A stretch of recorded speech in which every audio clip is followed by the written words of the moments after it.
So let's begin the program. Welcome everybody to the CHYE Business Plan Competition of 2016. This is the marketing strategy section, and hopefully you're going to pay attention now so that you can get the knowledge that you need in order for you to be able to win this competition. My name is Joe Apfelbaum. Our company is Ajax Union, and we help thousands of companies with their marketing strategy. And today I'm going to teach you a few pointers in the next hour that will give you some insight to help you be able to have a more successful business plan. So let's get started. The first thing to know when you're doing your marketing strategy is that you have to be able to realize that it's not going to make your business. It's not going to make or break your business if you have a written marketing strategy. Ultimately, marketing is about testing, but it's important to know what goes into a marketing strategy. So today we're going to talk about the marketing strategy, which is section 6 in the business plan competition, and we're going to talk about a marketing budget, which is super important whenever you're running a marketing campaign. Many times clients come to us and they say, "Can you do our marketing for us?" And I ask them, "What is your marketing budget?" And they say, "I don't know what my marketing budget. I don't know what it should be. You tell me what my marketing budget is."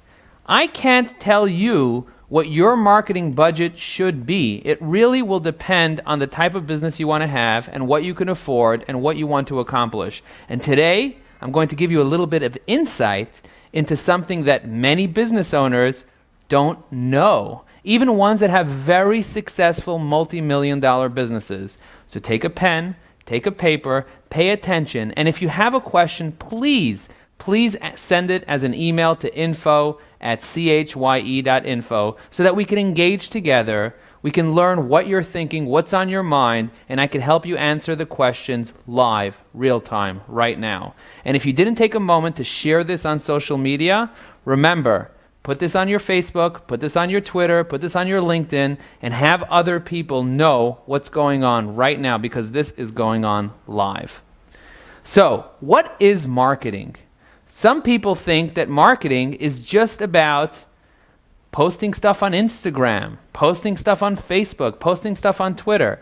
And the reality is that marketing is much more than just that. The first thing that marketing is the promotion of products or services. The second thing is it's communication. It's communication of value. It's the market requirements for selling, and it's advertisements, distribution, and selling. So a lot goes into marketing. Marketing can be very, very simple, and it could also be very, very complicated. If you think about marketing, some people tell me that their marketing is their customer service. You can be like, how is customer service marketing? Customer service is a function of operations. But the reality is, if you have amazing customer service, people are going to want to not only stay as customers and become return customers, but they're also going to want to refer you tons of business. So when you're creating your marketing plan, you don't just want to think about posting stuff on social media. You want to think about the big picture. Everything from where your product will be, what it will look like, who you're communicating to, where is it going to be put, and all the messages around it and how it's going to be serviced, how is it going to be portrayed. The role of marketing is to have customer engagement, to create awareness, to let people know that you exist. You're marketing your product. It's a verb. It's something that you want to do. You want to turn potential customers into customers. By having the right marketing, you not only create awareness that you exist, but you also take potential customers that are out there that are not yet customers, and then you turn them into customers because you have such a great marketing message. You want to generate and nurture leads for your business. Depending if you're a service business or you're a product business, there are different ways for you to be able to generate leads and also take leads that are not yet ready to buy and turn them into customers that are more ready to buy using the right messages on marketing. And you also want to personalize the customer experience. All that goes into marketing. So there are 4 popular words, the 4 P's of marketing, that a lot of people talk about, but Many people have never heard of it before, and the people that have heard of it before don't really understand what it means. So I want to talk about these 4 Ps, and I want you to really understand that this may sound more complicated than it needs to be, and you might say, wow, this is so complicated, I can't do my business plan. The most important thing is to keep it simple.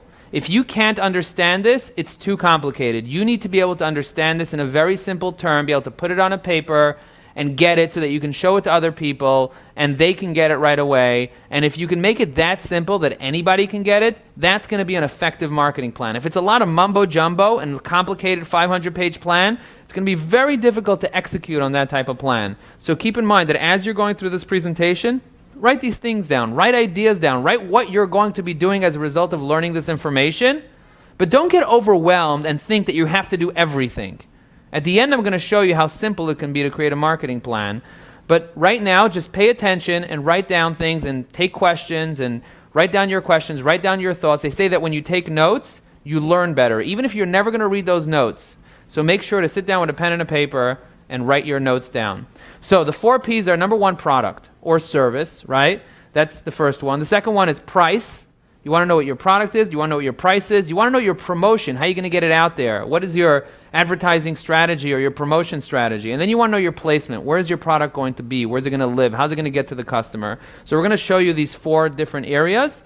And remember, we're only spending an hour together. So I'm not going to be able to get very, very deep into this, but I'm going to try to give you as much information as I can within this hour, and hopefully you'll be able to consume some of it. And also, when you hear something, write it down and then research it online. There are so many resources. You can spend hours and hours learning this stuff. You can watch videos on YouTube about each one of these things, and you can learn how to create a more effective marketing plan. This is just to give you a little bit of insight, a little bit of a kick in the pants to get you going, to even know what to ask. Sometimes people don't even know what to begin, what to ask. So it's important for you to realize that this is not for you to become an expert in marketing by learning these few things here today. This is more for you to open up your eyes and see what the possibilities are so that you could do your research and take your business plan to the top and actually win this competition. And I believe in you. I believe that you can win this competition, but you have to put in the effort. You have to pay attention. So take notes. And remember, if you have a question, info@chye.info. So the role of marketing. So the role of marketing is getting your customers engaged, creating awareness, turning potentials into customers, generating leads, and personalizing the customer experience. We spoke about the 4 words. So what is product? What is the first P? Product is, what are you actually selling? What is the service? Does it match what the end users need or wants? A lot of people decide, I'm going to come up with a product. I'm going to put together an app. I'm going to start a business. But they don't take a moment to think about whether or not it's going to meet the needs of the end user, whether or not there are end users that actually want this product or service. So you really have to take this into consideration when you're thinking about your product or your service, whether or not it meets the needs of the market. The second thing is price. Why did you set that price? Some people just choose a price randomly. They completely choose a price randomly for their service. I know that I was guilty of it. I just picked a random price when I started my company for the services. I just guessed. And you know what? I guessed right because many, many people signed up to it. But what I could have done is I could have taken a step back and done research and figured out, okay, what do people pay? What do other people pay? Why do they pay that? What are the competition doing? And I'm going to get into pricing, which is very, very important, but realize that I missed tons of opportunity because I didn't do this research when I started my business, and you can do things differently and learn from the coattails of what I did. Promotion, advertising. What's your promotional strategy? So many businesses out there are just doing social media. They're just doing SEO. They're just advertising in circulars. I used to love calling people up that are advertising in circulars and say, hey, how's this ad working out for you? And they're like, huh? What are you talking about? I was like, yeah, what's the ROI? Like, what are you getting from this ad? They're like, I have no idea what you're talking about. I just advertise and I advertise. That's what I do. I just advertise. That's what we need to do. We need to make a Kaylee, right? You really have to understand why you're promoting your product, why you're advertising in that medium. What are you trying to accomplish? What is your ROI? And we're going to talk about promotion and ROI. And then placement. Where's your product going to live? How are you going to get your product from your hand into the client's hand? Your geographic, your market segment, your environment. Are you going to do it online? Are you going to do a brick and mortar? What are you going to do? So thinking about these 4 areas are super important. We're going to go through them one by one. But there are other P's to consider. And people is something that people often overlook in business. You know, business is all about relationships. And it's the people behind the business that really matter. Some people say it's B2B. Other people say it's B2C. But the reality is, it's P2P. You're dealing with people. You're not dealing with companies. You're dealing with people behind the company. So it's important to keep people in mind, both within your business. People are driven by emotions, and also outside of your business. Your customers don't take action because you have a compelling offer. They take action because you make them feel a certain way. So think about who, the right people in the right seat within your company, outside of your company, the vendors that you're working with. Really think about the people. It's a marketing strategy to think about the right people, the impact that you're having on the people, the training, the support, the culture. That all matters tremendously. Then think about the process. A lot of people get so caught up in everything in their life, but they forget that there's a process to everything. There are checklists. There's this winning way. There's a way that it would work, and there's a way that it's not going to work. You're not the first person in the entire world that's ever opened up a business before. And there's the right way to do it. And when you take the time to research the right process, the likelihood of you being successful is much, much higher. And then having a playbook, having a way that you are going to do things. A lot of people run their business with no playbook, with no plan, with no checklists, and you have the opportunity to create a checklist, to create a playbook, to create the winning way so that you have more value in your service, more value in your product. And the last thing, which is often overlooked, even by the fastest growing companies in the United States, did you know that on the top Inc. 5000, the fastest growing companies in the United States, over 70% of them lose money? You're like, wow, they're growing as the fastest growing company and they're losing money? Yeah, because people forget to pay attention to the most important thing, which is the profit. Why are you doing it? At the end of the day, you're doing it for the profit, for the benefit that you get, both personally, professionally, for your family. If you're not getting profit out of this, I don't know why you're doing it. So you really have to be thinking about your profit, and it starts with your marketing, having a profitable marketing strategy. So really consider those things, think about those things. So let's talk about your products. You're launching a business, whether it's a product business or a service business. What makes you special? You want to be as specific as possible when you're thinking about what makes you stand out from the competition. There are so many other people out there doing everything, and people have a limited amount of time, a limited amount of effort, a limited amount of money that they could invest, a limited amount of bandwidth that they can invest, and you want to make sure that you're in front of them with the right product and be as specific as possible, because it's going to be about communicating why your product is the right product. The second thing is there's a concept called features and there's a concept called benefits. Often salespeople get so caught up on discussing the features of a product, and they think that that's going to make the person buy.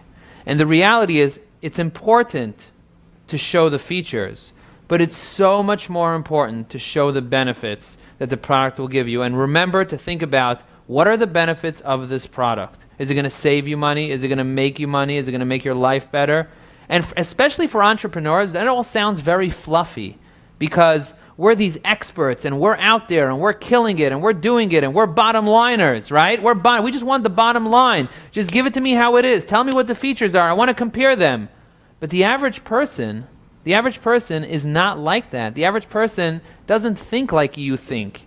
If you think like you think, you're not going to be able to succeed. You need to think like other people think. You need to get yourself into other people's shoes, into your customers' shoes, into your competitors' shoes, into everybody else's shoes, and then make sure you don't have athlete's foot. Packaging. You want to think about your packaging. What does your product look like from the outside? Do you know how beautiful it is to buy an iPhone from the outside? You have this, not only is the phone beautiful, but Steve Jobs went into every single detail of the package, how it is and what's in there and what materials included and the box and the outside of the box and the shiny logo and every piece of material, because that's all part of your marketing. That's all part of your product. The packaging matters. It really, really matters. And then think about your USP. Let's get into your USP a little bit over here. So USP stands for unique selling proposition. And it sounds like this complicated thing for many people. I know the first time I heard the word USP, I got really excited because I learned something new.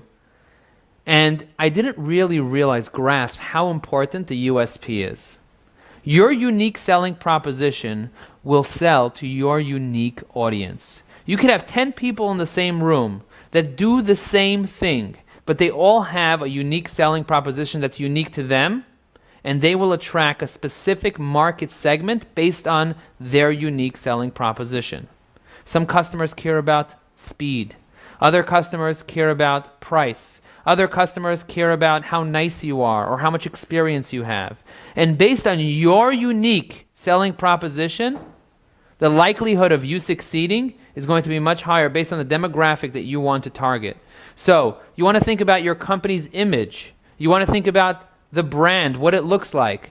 You want to know how your product and service is different than your competitors. Because the reality is that competitors are not really competing for the same exact customers, because many times if you change your USP, what one company has is very, very different than what another company has, even though they're selling the same iPhone, even though they're selling the same mouse, even though they're selling the same product. When you change the USP, you actually change the reason why customers will buy. So you really want to think about what your USP is. I remember when we were targeting certain clients in our marketing agency, we had a unique selling proposition, and our unique selling proposition was very simple. It was hassle-free. You own everything, because in those days, marketing companies would want to own all your stuff. They would, and rightfully so. It's reoccurring revenue. They never want you to leave. So we said, no, you know what? Everything belongs to you. Everything is month to month, because it was a big trust issue, trusting companies that do search engine optimization. So we had to remove all that.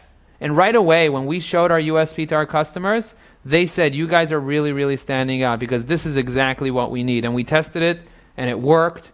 And as a result, we've got thousands of clients from that. So some examples are reliable, friendly, fast service, high quality, convenient, great customer service, innovative. There are many, many other USPs. You should go online, research USPs. There are so many. This is a Venn diagram that I found online. You could either have something that's really, really good, you can have service that's really, really fast, or you can have service that's really, really cheap. But you can't have it all. It's just not going to work. If you try to have a little bit of each, so it's not going to be good, it's not going to be fast, it's not going to be cheap, and you're going to be dead in the middle. If you're good and fast, you're expensive. If you're good and cheap, you're slow. If you're fast and cheap, then you just have a crappy product or service, right? And for some people that like to buy Kobe, that's fine, right? For some people, that's what works for them. Those people shop in the 99-cent store. They want fast, they want cheap, they just want it. And other people want the Rolls Royce of the product. They don't care how long it takes. They just want to know that it's very, very good, right? And other people just don't care how long it takes. They don't care if it's fast or slow. They don't care if it's good. They just want to know that it's the cheapest price. You have to know what your unique selling proposition is, and you have to decide based on your value, based on what you value, based on what you can get, based on what market segment you want to target. You might resonate really well with the people that like cheap, cheap, cheap. There are so many daily deal sites that targeted that demographic. They want the deal. They want the daily deal. They want the deal. They go for cheap. They don't care if it takes 6 months to get the product. They just want the cheap, cheap, cheap, cheap, cheap, right? They don't care if the product's a good product. So think about where you want to be. That's super important. What is your brand promise? I recently heard the founder of EO, Vern Harnish, ask a question to the audience. He's like, what's the 2 words that you stand for? Volvo stands for safety. Google stands for search. That's the one word that describes Google. Think about what your word is, what word you want to own, and then think about what promise you're going to make to the customer. Your promise might be, when it absolutely positively has to be overnight, FedEx. Your promise might be, it melts in your mouth, not in your hand, M&Ms. So think about your tagline, your slogan, and the message that you're sending the people around you, because this is your promise. This is the promise that you're going to make to your consumers, and that's the reason they're going to want to buy from you, and it's going to lead into your USP.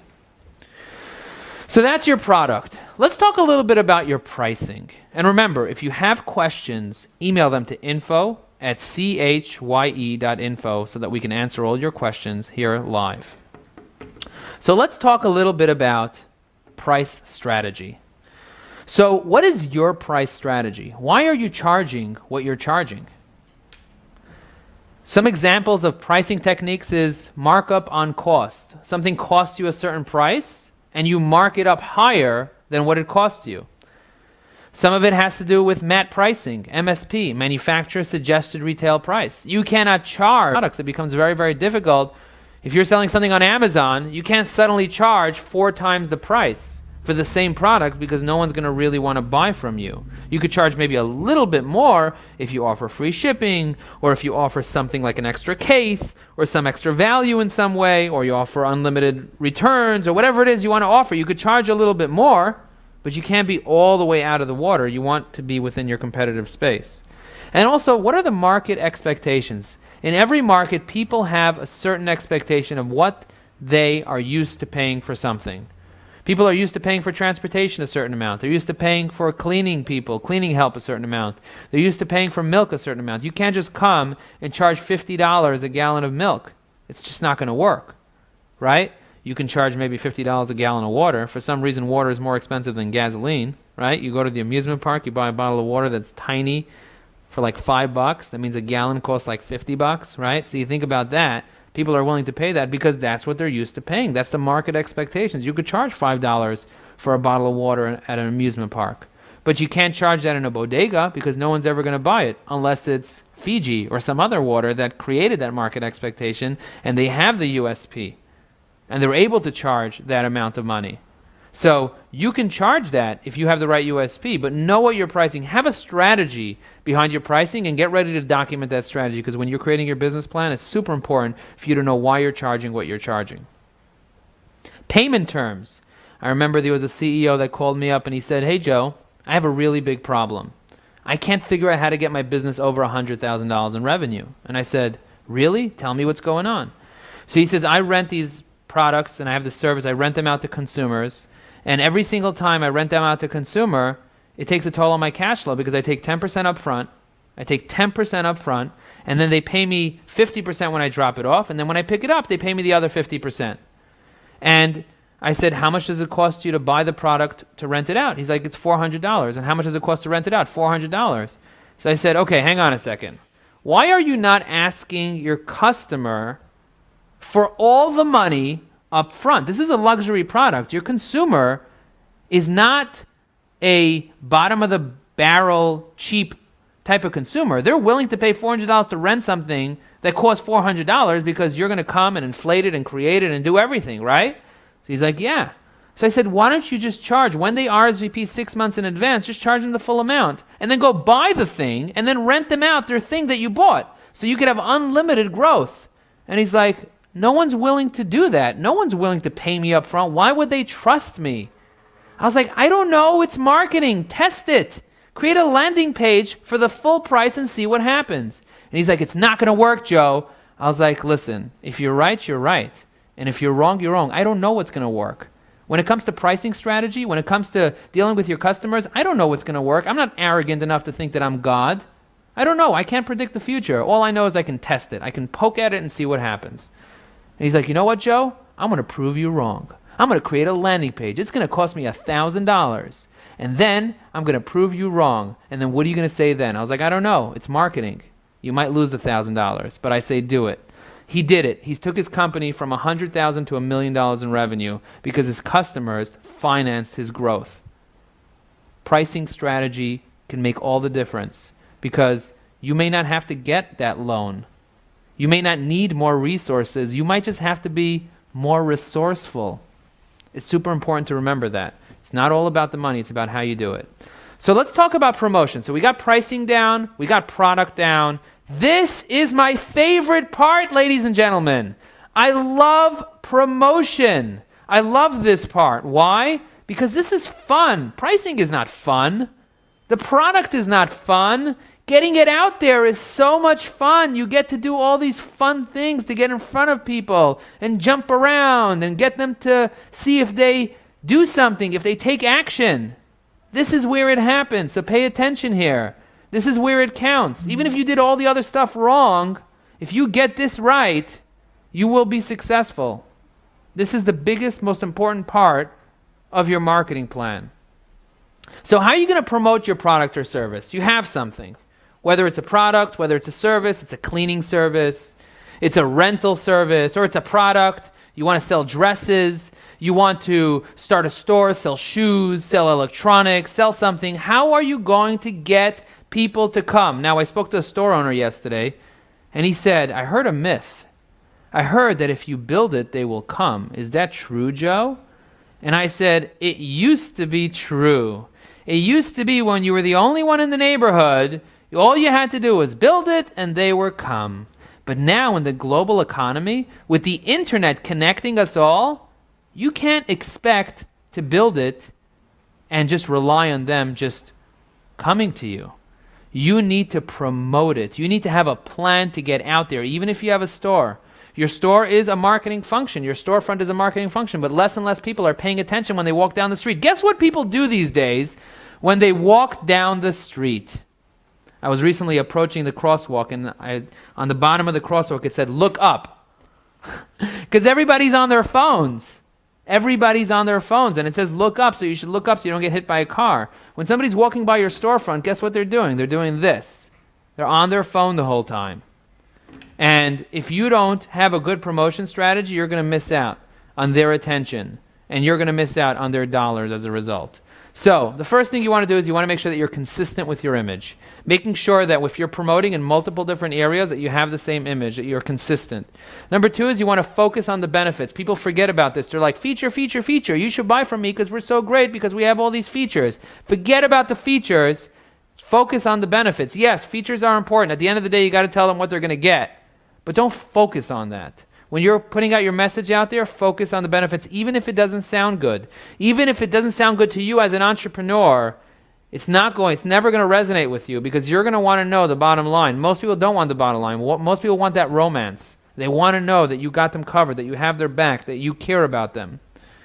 And think about the channels. Think about channels like objectives. Think about budgets. Think about capacity. You may not be able to get, I said, okay, how many customers do you want on your online store? Tell me right now, how many do you want? You know what he said? He said, I want billions of customers to come buy from me. I said, really? You want billions of customers? How many products do you ship a day? He's like, 40. I said, how many can you ship if I filled up your capacity? He's like, 80. So I said, so why do you want billions of people on your website? He's like, I don't know, it sounds good.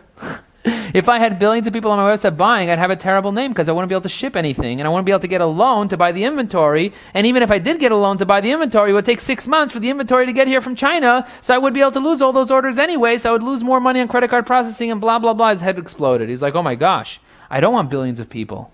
I don't want billions of people at all. I just want another 40 people to buy from me, and then I'm at my capacity, and then I can grow.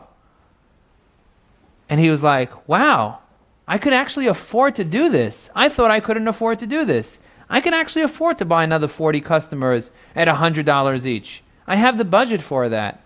And I know that I can do that because I've been doing that till now. I just have to ratchet up a little bit. Wow.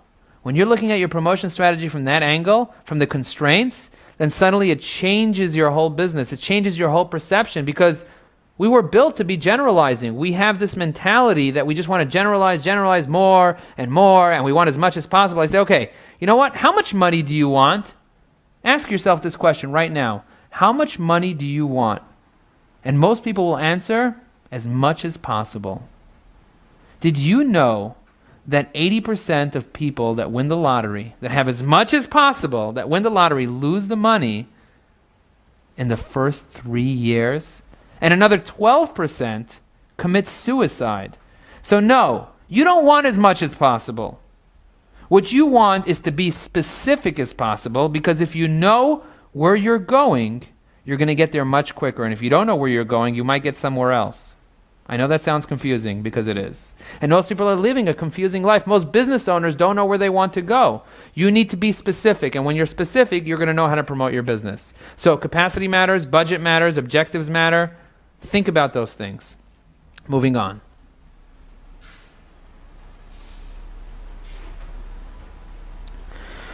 Promotion strategy. So when you're going out to promoting, whether it's advertising or promoting, so you can think about digital marketing and PR. You could think about branded products like Logitech Logitech on their phone, so you can give out pens and you can give out all types of swag, right? You can think about printed material like catalogs and business cards and brochures. You could think about samples that you can give out with your logo on it and get people really excited about your samples, networking events, referrals, PR, events and trade shows and all types of partnerships. But those are just tactics, and those tactics are great. People like getting right into the tactics. But before you get into the tactics, you want to think about what your strategy is. You want to think about what you're trying to accomplish at the end of the day. And once you know what you're trying to accomplish, you can build your tactics around that strategy. So for some people, it's e-commerce sales. That's a strategy. I want more sales to my website, and I don't just want to acquire customers. I want to acquire customers that are profitable customers on the first time. That's really going to limit you. That's going to limit how much you want to grow. If you think about LTV, lifetime value of a customer, and you're thinking about long term, you can grow much quicker, but you'll end up losing money in the beginning. So thinking about what your strategy is very important. You might have a service business, and you might want to generate leads for your service business. You might consider telemarketing, email marketing, PPC, and other things. You might say, you know what? I don't care about lead gen. I don't care about e-commerce sales. I don't even want sales. I just want branding. I just want awareness. I just want everyone to know who we are. Because if they know who we are, eventually when we launch our product, they're going to want to be with us. They're going to want to sign up. They're going to want to download our app or whatever it is.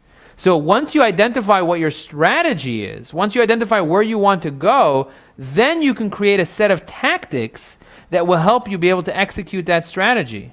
Most people don't know what they want. They're like, you know what, a little bit of branding, a little bit of lead gen, a little bit of sales. I want it to be profitable, but I don't mind if it's not profitable.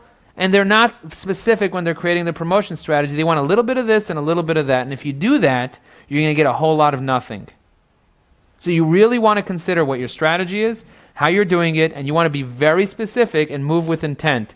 It's better to have one strategy, do it really, really, really well, figure out how to monetize it, figure out how to be able to move it forward, figure out how to understand what your return on investment is. And if you do that, you can move on to the next strategy. People get all caught up with all these tactics. They're like, I just want to do SEO. I just want to, why? Why do they want to do SEO? Why? Why do you want to do SEO? Why do you want to be number one? Because it's free? It's not free. It's never free. Nothing is free. Free is overrated. What you want to do is you want to figure out how much it costs for you to acquire a customer, and then you want to go out there and acquire as many as possible in a profitable way. That's what you want to do. You don't want free stuff. Free stuff is not going to get you anywhere. Luck is not going to get you anywhere. You're not just going to get lucky. You need to create a solid strategy, figure out a solid number. If you're creating an event, if you have an organization and you're creating an event, don't just say, I want as many people as possible. Say, I want 15 people to come to my event consistently every single month. That's a success. Set a strategy based on something specific that you want, because if you want as much as possible, you're not going to get there. So once you know your strategy, you can sit down and write all your tactics. And you can go online and you can find tons and tons and tons of tactics that you can use for your specific business, whether it's product or service. You can research your competition. You can figure out what they're doing. Again, there's digital marketing. There's offline, there's online, there's networking. Whatever you're comfortable with is super important. Whatever you understand is also super important. If you're the type of person that loves cold calling, many people say, oh, cold calling doesn't work anymore. Yeah, sure, I get annoyed when someone cold calls me. But somebody cold called me today and I picked up and I gave them the time of the day. It still works. Maybe it has a smaller percentage of success, but I built my whole business on cold calling. I built my whole business on email. Oh, email just goes to spam. It doesn't work. Don't dismiss tactics because they don't work for you. They work for the masses, and they'll work for your customers if you do them right and if you're smart about it. Everything works. All forms of marketing work. Some forms of marketing work better than others in specific industries. Did you know there are specific industries that only work with mail? There's no other way to tackle those industries, and they have to do with seniors, getting in front of seniors. Certain types of seniors only read their mail, and they don't read their email. They don't read their text messages. They don't take phone calls. But when you send them a postcard, they'll read the postcard, and they'll call you up, and you'll get a return on investment. But people stop sending postcards because it's not popular anymore. You just have to know how to do it. It's not what you say, it's how you say it, and it's not what you do. When it comes to marketing, if you want it to be effective, it's how you do it. It makes all the difference of whether or not you're going to be successful or you're going to be a miserable failure. A lot of people try a marketing tactic and then they give up because it didn't work. Guess what? Marketing is about testing, and I'm going to repeat this over and over and over. Marketing is about testing, whether you're testing your pricing strategy, whether you're testing what product or service you're going to sell, or whether you're testing your promotion strategy. You need to continue to test, because what worked yesterday is not going to work today. And what works today is not going to work tomorrow. So you need to embrace that change and realize that you're going to have to keep adapting and changing in the world of business. And if you want same old, if you say if it ain't broke, don't fix it, guess what? Soon you're going to be broke. And that's not going to make you very happy. So if you want to be happy and you want to be successful, be prepared to enter the world of marketing where things are constantly changing. So once you know your strategy, let's move on to distribution. Do we have a couple questions about strategy? Send in your questions. Ladies and gentlemen, if you're watching this and you have a question, remember, now is the time to send in your questions. The email address to email is info@chye.info. Send in a question, whether it's a question about your product, whether it's a question about your price, or maybe you have a question about a promotional strategy that you were wondering about for your specific business. Just send in something. And you know what? If you don't have a question, send an email to Rabbi Wordy. Tell him how much you appreciate watching this video. Rabbi Wordy's lonely, and he wants to hear from you. He wants to know that you're there. He wants to engage with you. So send him a message. Did you just get a message? Look at that. It worked. It worked. I poked you and prodded you a little bit on the other side, and I got a response out of you. That's marketing. That's what marketing's about. You want to get a response from the other side. You want to provoke somebody to take an action. Sometimes it's a little jab, a like, a comment. Sometimes it's a right hook, a sale. And in this case, we're not looking for any sales. We just want you to win the competition. So pay attention. Have the courage to ask a question, even if it's a stupid question. Just send a question. There's no such thing as a stupid question. Send a question. Let's talk a little bit about distribution. Distribution is super important. How are you going to get your product? How are you going to get placement? How are you going to get your product into your customers' hands? What are you going to do? How is your product and service going to get to the customers? What are your sales channels? Are you going to be online? Are you going to have a storefront? Are you going to be on trade shows? Are you going to do it through a catalog? Are you going to use distributors? There are companies that just use distributors.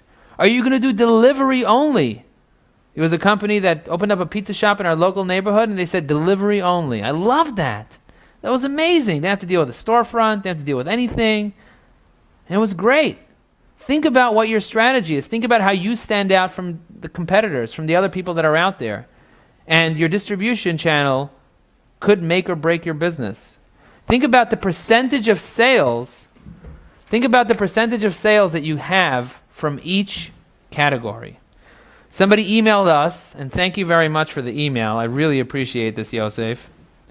Is the marketing part of the plan, in the marketing part of the plan, should we go beyond our initial marketing strategy or just stick to what we plan on trying out first? Like, if we feel strongly about starting with telemarketing, but are also curious about ads and other strategies, is that part of the official plan? I would say that whatever you want to test out, whatever the market will bear, you should put into the plan. You don't have to execute everything that's on the plan at once. But put everything your competitors are doing into the plan. Put everything that you could possibly do that makes sense to do into the plan. Don't just write what you're going to do. Write what you can do. Because then you can go back to the plan and you can decide what you're going to select from, what you're actually going to start with. You could do phase 1, phase 2, phase 3 based on your results, right? You don't have to start everything at once. But if you start a telemarketing campaign and you complement that campaign with an ad campaign, the likelihood of you succeeding is much higher because the people that you're calling, you can actually target them with Facebook ads. How cool would it be if you contact somebody and you leave them a voicemail, and the next time they're on their Facebook, they see a message that says, "I'm just curious to know if you checked that voicemail." I know that it would be a little creepy, right? But it would be very effective because you can target people directly based on their email address, based on what they like, based on their interests, where they work. You can retarget people that came to your website, and it can cost you very, very little to do that. There are a lot of technologies that you can use that you might be scared of right now, but once you discover them, it'll take your business to the next level. So put those things into your marketing plan, even if you're not going to execute on them right away. Maybe write phase 2, phase 3 there. But ultimately, it's important for you to see it there, so at least you have action that you can take. Later, when you're in executing mode, it's very hard to get back into planning mode. So if you're in planning mode right now, plan, plan, plan. And then just get into execution mode and start executing, baby. So let's get back to distribution. You want to think about the percentage of sales from each of your channels. I know some people that have a website, they have eBay, they have Amazon, and they have wholesale. If you're going to go out there and sell a product, there are different ways that you can sell. And in your marketing strategy, you want to write the percentage of how much you're going to be selling in each area. Think about that. That's super important.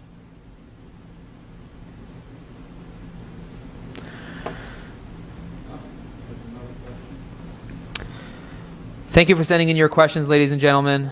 Don't forget, if you haven't sent in a question, there's still plenty of time. You could send it to info@chye.info. Distribution. Let's talk about your sales force. If you're going to have a sales force that's going to be promoting your product, you want to think about the structure. You want to think about account managers. You want to think about lead prospectors. You want to think about closers. There are different categories of salespeople that you're going to want to have.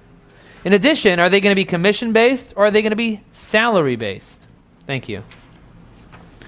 Are you going to have any strategic partnerships with people that are going to refer business to you and you're going to give them a percentage of it? Are you going to have a cross-promotion strategy with your competitors or with your non-competitive but friendly business, right? If you're a mortgage company, you might want to work together with a real estate company.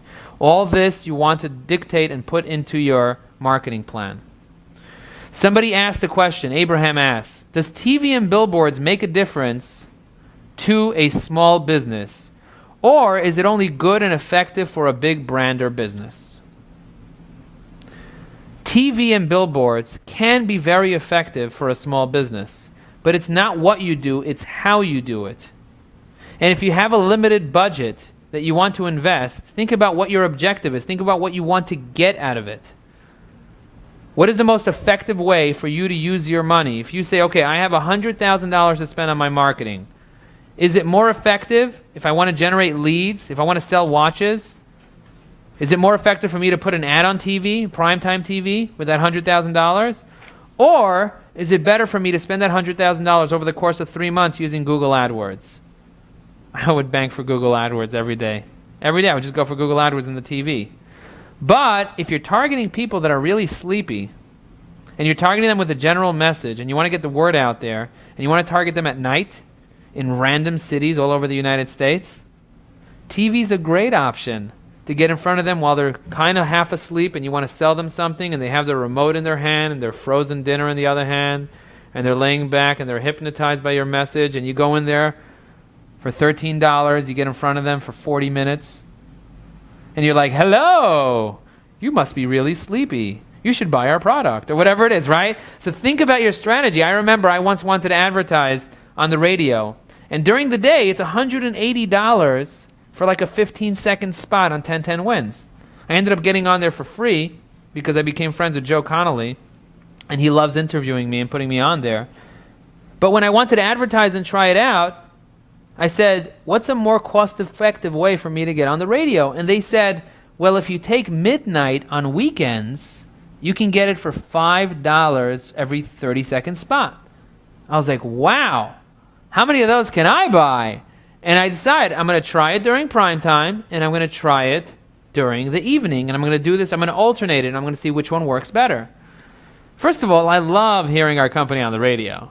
So some people say, you know what, I just want my company on the billboard because when I drive to work, I want to see my company there, and it gives me more motivation to be more successful. And if that's good for you, then do it. That's fine. But if you want to see a ROI, it's all about testing. And see what your competitors are doing, see what's going to work. If it's about branding and awareness and you're in a small town and it's not that expensive, then do it. I love that the questions are coming in, by the way. Keep them coming in. info@chye.info. I'm going to keep going, and then I'm going to get to these other two questions. The answer to your question is, it won't necessarily work. See what your competitors are doing, and do it the right way. It's how you do it. It's not what you do. Let's talk about a marketing budget now. I want to make sure we get this in before we wrap up, because I can overextend this. Okay. I really, really want you to understand that a marketing budget is so important. It's so important for you to understand that understanding your budget is going to help you be able to take your business to a whole new level. I recently asked somebody, I said, what's your marketing budget? They are a $5 million business. Okay, they do $5 million a year in annual sales. And they sell everything on Amazon. And I said, what is your marketing budget? And you know what they said? They said, we don't have a marketing budget. Our marketing is free.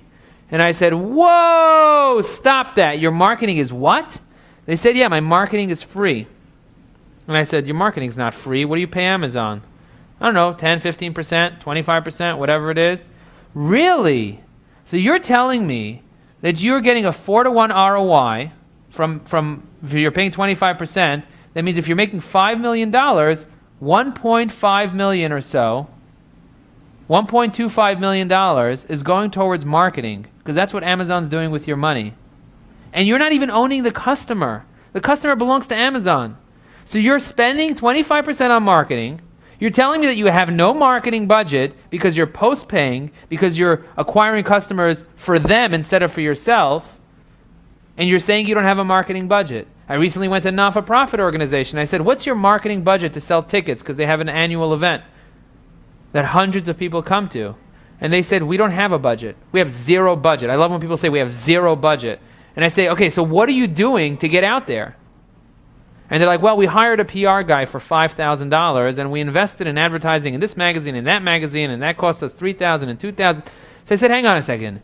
You spend $10,000 in marketing and you say you have zero budget? It takes a lot of chutzpah to tell me that, because you do have a budget. You're trying to make $30,000 and you have $10,000 to spend, and you're spending it like an idiot. You're not spending it the right way. And as a result, you're not filling up your room.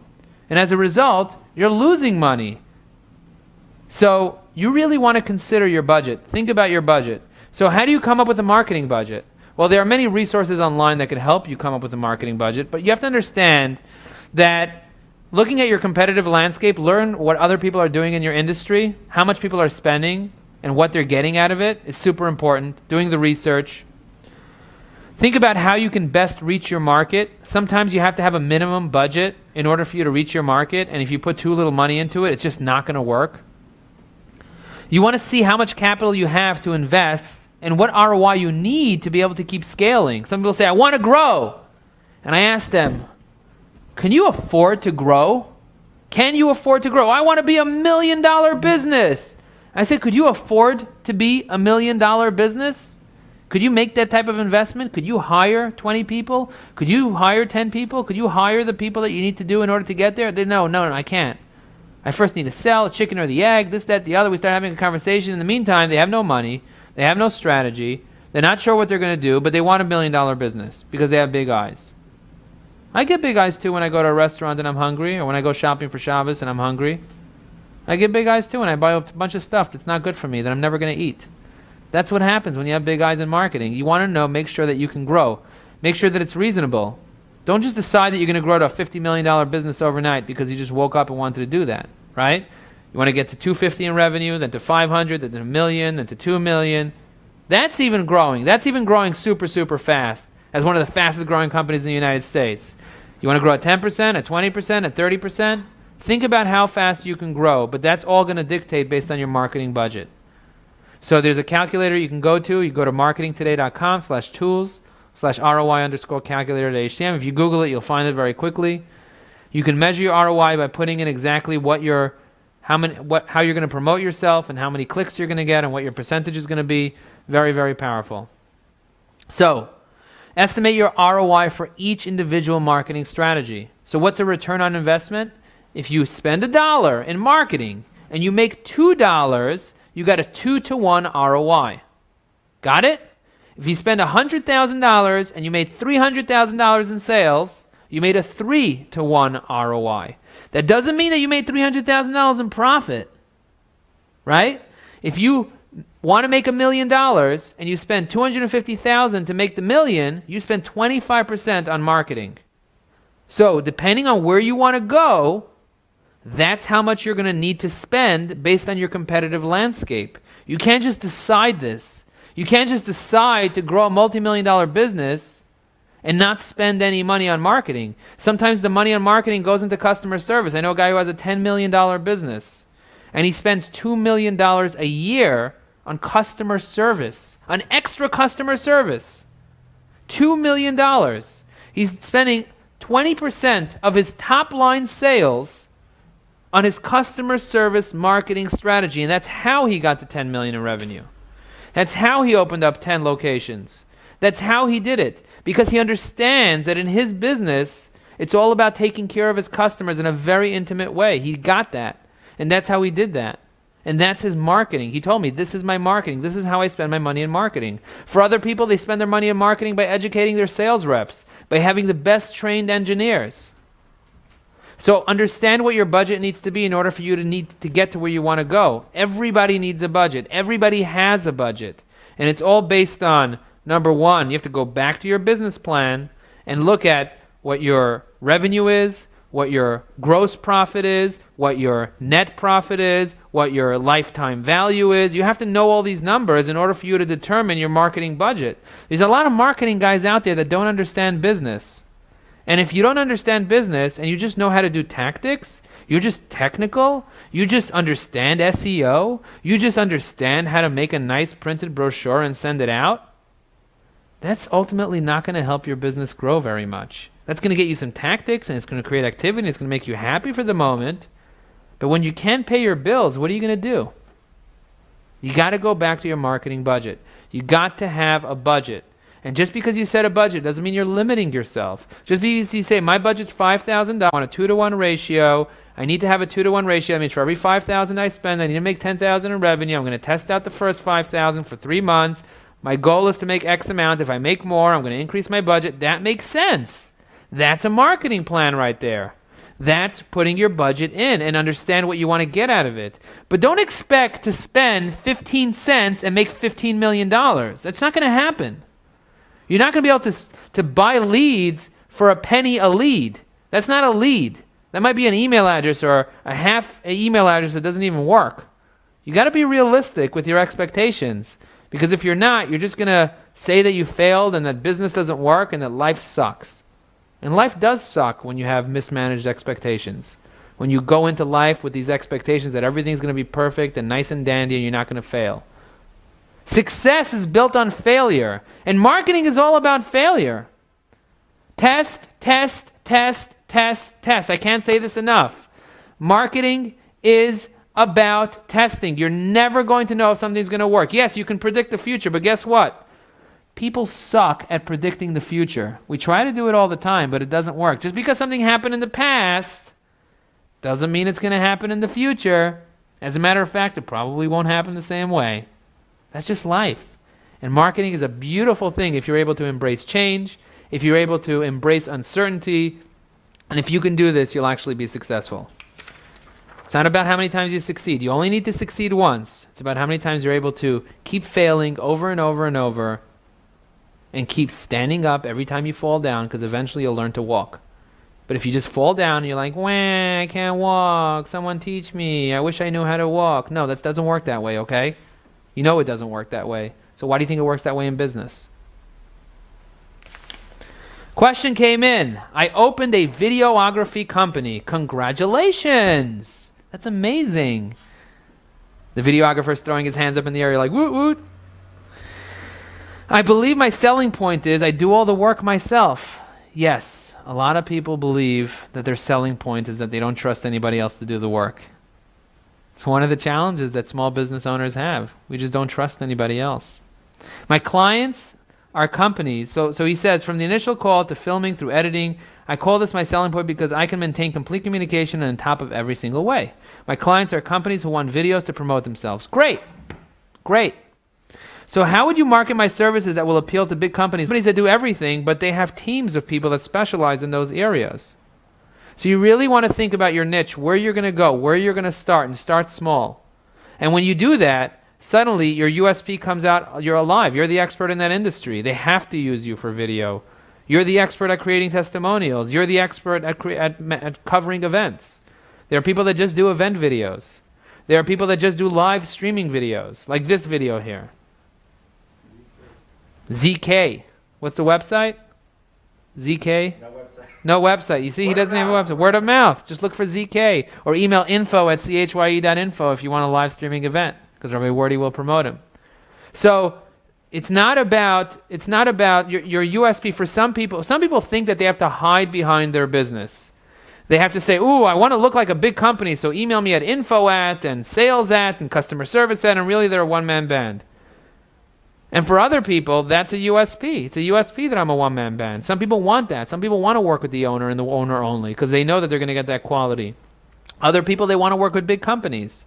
So you're catering to the people that care about. There are some airlines that want to work with the freelancer that does it all themselves. The way to get in front of them is to make a list of the companies you want to go after and go after them. And you're going to get them. Do spec work for them, which means what I would do is I would literally just make videos for companies and say, hey, do you like these videos? Especially if you have plenty of free time. Go find the companies that you want to close, find out if they value video, and then just make a video for them and see what they think. And if they like it and they could afford it, videos for them. Let's talk about more. Another question from Shoshana. Shoshana asks, how long do you give a tactic? It's a great question. Like ads in a magazine. How many weeks or months? It really depends on what you're trying to achieve. If you just want brand awareness, you have to realize that that tactic is just ongoing. You want to try to engage people to see if the brand awareness is working. Create a sweepstakes. Make a coupon. Tell people to call you. Ask people if they see you in the magazine. It's an ongoing thing. Marketing is ongoing. It's not all the tactics that you're using. If you're trying to achieve sales and you set a budget of $10,000 and you use that budget and you got 0 sales, well, maybe it's time to change the tactic or change how you do the tactic. Right? Think about that. Think about setting a budget and saying, this is how much I'm going to test this tactic out for. This is how long I'm going to give this tactic in order to be successful. And speak to a marketing professional that will help guide you through the process of knowing if this tactic was successful. Speak to your competitors. They'll tell you. People think they're afraid of their competitors. I can't trust my employees and I can't trust my competitors.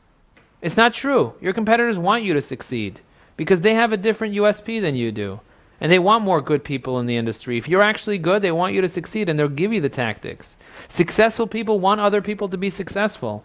I love helping people start marketing companies. I love showing other people what I do and how to acquire customers. It's very, very difficult to start a company. It's very difficult to take a company from 0 to a few 100,000, and it's almost impossible to get it to a few million. But people figure it out, and they do it, and you have to be able to relentlessly try and fail and keep trying over and over again.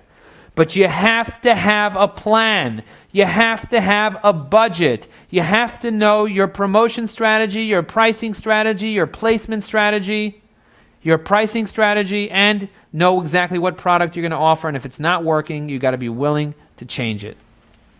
So with that, I want to conclude this competition, this session.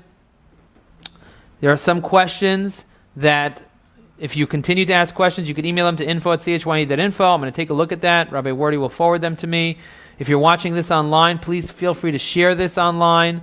Remember, be creative, be innovative, think out of the box. You got this. You can do this. Keep it simple. Keep it simple because you can do this, and hopefully you'll be able to answer the questions that are on, which is how do you promote your product or service? Hopefully this seminar taught you how to do that. What will it cost? Describe your sales force and the structure. Know what you're pricing on and what your pricing is based on. If you know those 3 things and you can answer those well with a couple of bullet points, you might win this competition and you're going to get that money. Take care, everybody. Atzlacha Rabbah, and may the best person succeed. All right, everybody. I hope you you enjoyed. Yossi, awesome presentation. Thank you very much. And as Yossi said, you could keep on sending in your questions. I'll forward them to him. If as you formulate your plan, you have those questions. My friends, two more weeks left to the deadline. June 5th is submission deadline. I hope all of you have created your drafts and you're working actively on your working plans as we speak.